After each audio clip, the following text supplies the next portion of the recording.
So you came here for a discussion of religious faith, and you wound up in a discussion of quantum physics. Welcome to the Skywatch TV studios. I'm Derek Gilbert. We're talking about the book Quantum Creation with author Josh Peck. In our last discussion, we talked about the science and the seeming incompatibility between modern scientific research and a religious worldview, specifically a Christian worldview. And yet, as you mentioned in our last discussion, for some reason, quantum physics seems to be attracting a very large following in the New Age community.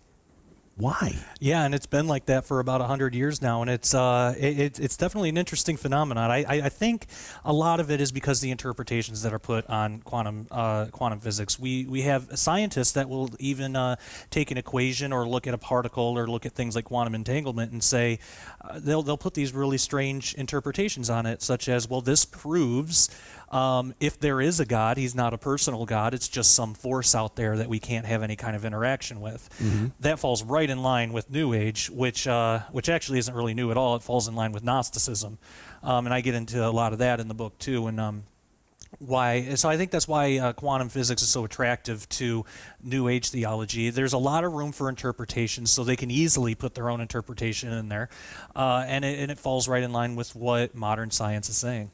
Mm.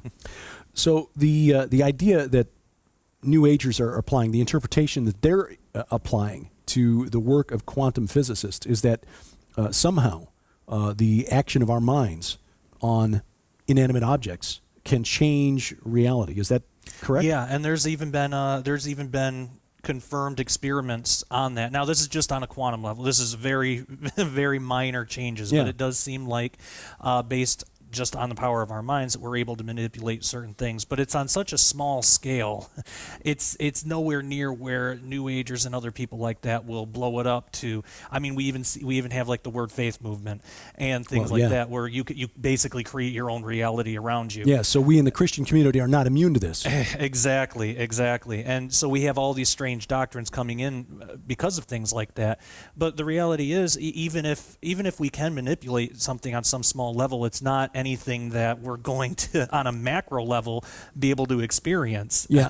Ravi Zacharias once said that even in India, his home country, where holding mutually exclusive worldviews is a way of life, he said, even there, when you cross the street, you still look both ways, because it is either me or it is the bus. It's not both at the same place at the same time. So yes, creating your own worldview, creating your own reality does not work in the macro level. Absolutely. So how does quantum physics, in your interpretation then, how does it reinforce the reality as described by the Bible? Well, when we look at, especially in Hebrews when it talks about the voice of God, that's a big one. In string theory, quantum physicists will say that basically what particles are made of are these tiny strings that vibrate, and they say they don't know the source of the vibration, just that it has to come from something outside of our dimension, outside of the three spatial dimensions and one of time that we live in. That's about all they'll admit to. But when we take that biblically, especially in the book of Hebrews, what I believe is causing those vibrations is the literal voice of God. And God comes from a place outside of time. So when we think about it that way, even though he may have spoke everything into existence in our past, since he originates from outside of time, it's, from his perspective, it's still going on. His voice of creation is literally holding us and all of reality together. That blows my mind.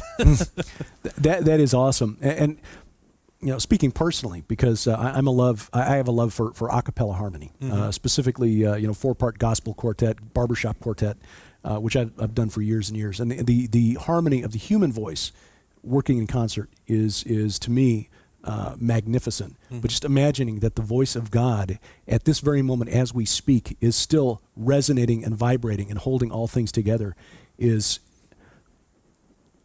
There's no words. There are no words. It is amazing. And as you say, science should be compatible with a Christian worldview, because as Christians, seeking to understand his creation more deeply is what drove scientific research for hundreds of years. Absolutely. Until the time of the Renaissance, and we now look at this as somehow proof that there is no God. Yeah.